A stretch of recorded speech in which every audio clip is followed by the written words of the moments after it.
আবারও নতুন একটি ব্লগ নিয়ে আপনাদের সামনে হাজির হয়ে গেলাম। সবাইকে নববর্ষের অনেক অনেক শুভেচ্ছা, শুভ নববর্ষ। তো পয়লা বৈশাখ উপলক্ষে আমাদের বাসায় আমার আন্টিদের দাওয়াত ছিল। তো সে কারণে আম্মু পয়লা বৈশাখের আগের দিন এই খাবারগুলোর আয়োজন করেছিল। তো আম্মু ডিম ভুনা, চিকেন কারি, ডাল, তারপরে একটা ডেজার্টও ছিল, তারপরে মাছ ছিল, আর এখানে ছিল পটল ভাজি। তারপর আম্মু মেহমানদের জন্য এই ওয়েলকাম ড্রিঙ্কসটা বানিয়েছিল।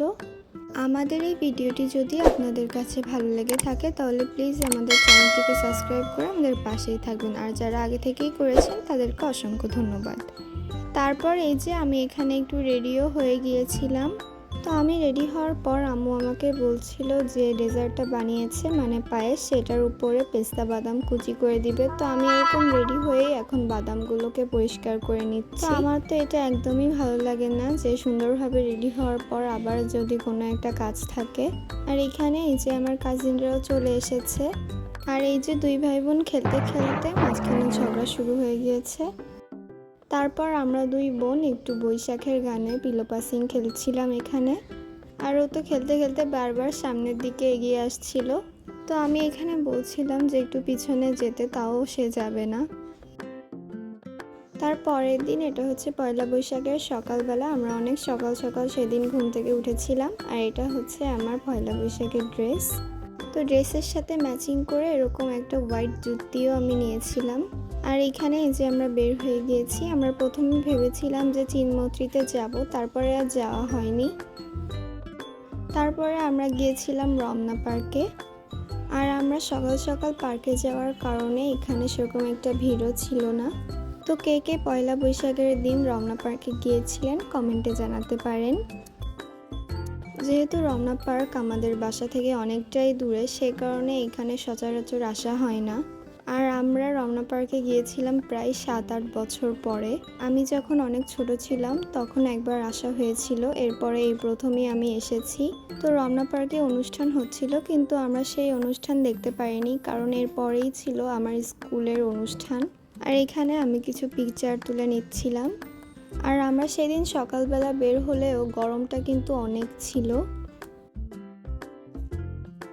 তারপর এই যে এখানেও কিছু ছবি তুলে আমরা রমনা পার্ক থেকে চলে আসি।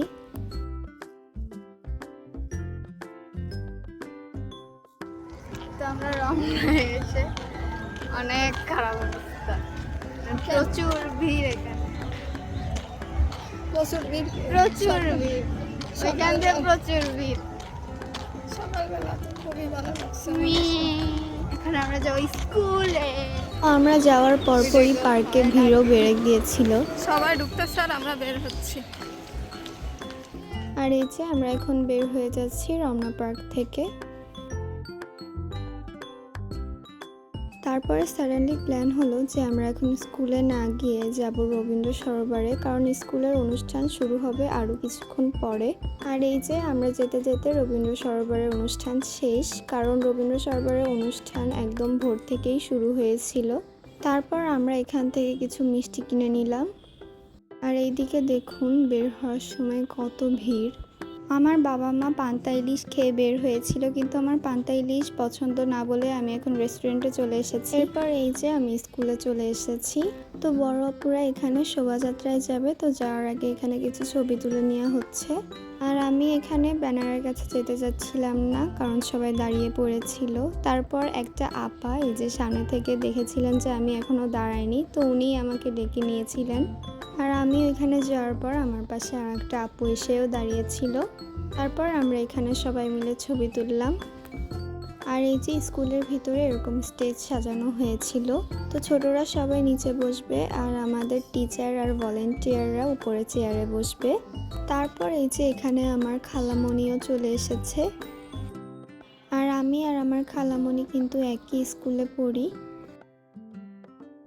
আর এই যে তারপর আমার ফ্রেন্ডও চলে এসেছে। ও কিন্তু আমার থেকে অনেক লম্বা, আর আজকে ওকে শাড়ি পরে আরও বেশি লম্বা লাগছে। আর এখানে আমার আরেকটা ফ্রেন্ড আর আমি মিলে এখানে বসে পড়েছি অনুষ্ঠান দেখার জন্য। তো কিছুক্ষণের মধ্যেই আমাদের অনুষ্ঠান শুরু হয়ে যাবে। আর আমার এই ফ্রেন্ডটা অনেক লজ্জা পাচ্ছিল।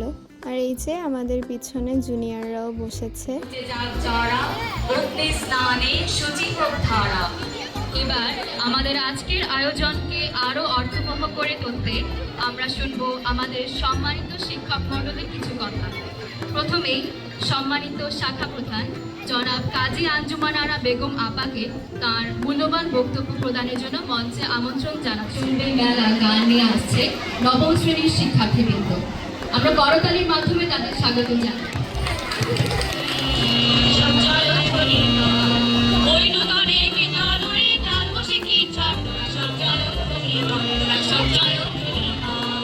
আর অনুষ্ঠানের মধ্যে এই যে বড় আপুরা আমাদের জন্য মোয়া নিয়ে চলে এসেছে।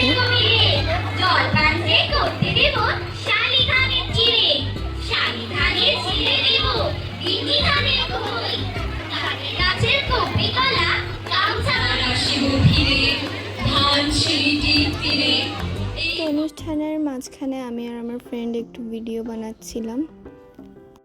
তারপর শুরু হলো আমাদের মেইন অনুষ্ঠান, মানে সাংস্কৃতিক অনুষ্ঠান। তো নবম শ্রেণীর আপুরা এখানে সুন্দর একটা নৃত্য পরিবেশন করলো। আর গানের সাউন্ডটা মিউট করা কপিরাইটের জন্য, তো স্ক্রিনে গানের নামগুলো দেওয়া থাকবে।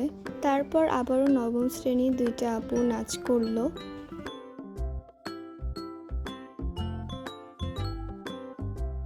আর এখন দশম শ্রেণীর আপুরা নাচ করছে। আসলে নাচগুলো গান ছাড়া দেখতে ভালো লাগে না, কিন্তু কোনো কিছু করার নেই, যেহেতু ইউটিউবে কোনো গান দিলেই কপিরাইট হয়ে যায়। তারপর নবম শ্রেণীর আপুরা আবারও একটা নৃত্য পরিবেশন করলো।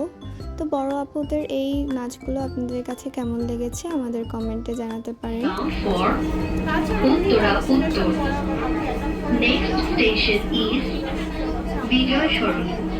তারপর স্কুলের অনুষ্ঠান শেষ করে আমরা মেট্রো রেলে করে এখন আমার কাজিনদের বাসায় যাচ্ছি। আর এখানে দেখুন চিনমৈত্রীতে সকালবেলা যে অনুষ্ঠানটি হয়েছে সেটাও এখন শেষ হয়ে গিয়েছে।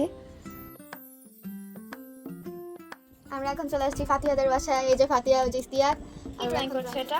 আমি না রেইনবো ড্রয়িং করছি। আর ইস্তিয়াক কি ড্রয়িং করছে? আমিও তো রেইনবো ড্রয়িং করতেছি। ফাতিহা Wow. দেখছিল তো ফাতিহাও চাইছিল। খুব সুন্দর হচ্ছে। ফাতিহারটা বেশি সুন্দর হচ্ছে, এটা বেশি ভালো লেগেছে। ভাইয়াটা ভাইয়ারটাও ভালো লেগেছে। তুমি ফার্স্ট, ভাইয়া সেকেন্ড। তুমি উইনার। না ভাইয়া উইনার। ভাইয়াকে উইনার করব। আচ্ছা দেখি ভাইয়া একদম শেষ করুক। না ভাইয়া উইনার। ওকে। তো ফাতিহাদের বাসায় সেদিন আমাদের পহেলা বৈশাখের দাওয়াত ছিল। তো আমি খাওয়া শেষ করে এখন ওদের সাথে একটু ড্রয়িং করছিলাম। ফাতিহা, তোমার স্কুলে যে তুমি ভর্তি হয়েছো, তো স্কুলের যে ফ্রেন্ডগুলো হয়েছে তোমার স্কুলে, সেই ফ্রেন্ডগুলো একটু নাম বলো। এই যেখানে তাকাই বলো, ক্যামেরার দিকে বলো। আমার ফ্রেন্ডের নাম লাহা, তারপরে জারিয়া, তারপরে জারিয়া না জারিন? কি জারিন? জারিয়া। জারিয়া। আচ্ছা, তারপরে আছে জুহানা। জুহানা। খুব সুন্দর। এই তিনটা ফ্রেন্ড তোমার? আর আরো আছে ফাতেমা। ফাতেমা। আমারই চারটা। আর ইস্তিয়াকের ফ্রেন্ডের নাম বলো, তোমার নতুন স্কুলের ফ্রেন্ড। তারপরে আফি, তারপরে আফি কি? আপনি ওর ফ্রেন্ডের নাম? ট্রাপল, তারপরে ডাইনোসর। ডাইনোসর। ডাইনোসর নাম মিথ্যা কথা বলতেছো। তারপর আমরা সবাই মিলে আরও কিছু ছবি তুললাম। আজকের এই ব্লগটা এই পর্যন্তই। সবাই ভালো থাকবেন, সুস্থ থাকবেন। আল্লাহ হাফেজ।